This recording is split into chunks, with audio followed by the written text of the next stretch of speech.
this is important. Because how many churches are there in Houston? 400. Lots of them. You're probably thinking there are more churches in Houston than Houston what?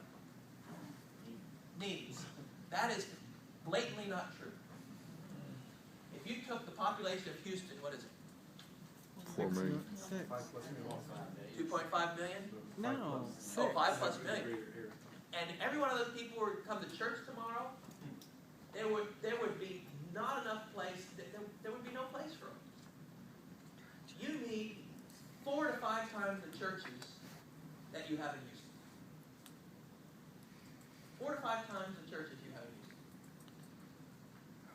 In a recent Pew study, it said that 20% of the population of America identifies themselves as nuns, not affiliated to any religious group.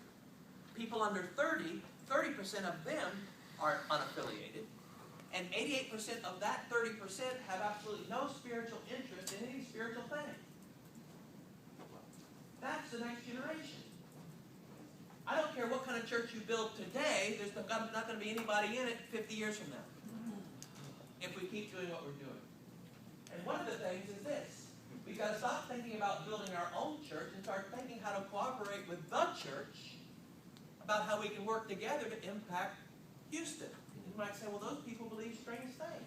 It's okay. You might help them not be so strange if you interacted with them a little bit. You know, for some reason, overseas, we work with all kinds of strange people. When we get back here, we can't work with those people. They're not just like us. And here's the great thing is you can have a leavening effect on them, particularly if you accept them for who they are. They might ask you, well, why are you Presbyterians believe that strange thing? Anyway, I don't understand it. So you get to explain it to them. You get to convert them.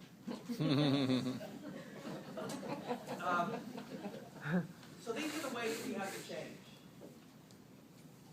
How can we work together with other churches to impact the city of Houston?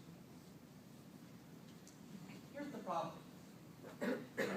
I would bet you that the Gay Alliance in Houston has more strategic impact on Houston than all the churches do. Do you hear what I said? You got I the bet mayor's the seat. Gay Straight Alliance, whatever it's called, has more impact strategically on Houston than all the churches do. I bet you're right. Oh, what's happened? And how has that happened? What's happened is we believe the lie of our society that there's a line drawn down this society where over here you can be Christian and just privatize it, but don't bring any of that to the public square. And they'll try to exert influence on that public square. So what am I suggesting that we do? Number 2, how can we change our city and the world? I should say, how can God use us to change our city and the world? Because really, let's look at it this way. Let's suppose that today we commit ourselves to everything I'm suggesting. And we get down on our knees and we pray this, and we give the next 40, 50 years to working this plan, and at the end of 40 and 50 years, Houston hasn't changed. Would we have failed? No, No. Who would have changed over 40, 50 years? we would. We would have. We would have. And that would have been that'd be a glorious change. So there's no lose for us. You know, we're going to change. We're just inviting Houston to come along with us, and the world. So, what's the first thing you got to do? Well, let me step back and say this. The great thing about the church is that nobody has to do all the same thing. Everybody should do according to their gifting and what they're gifted to do.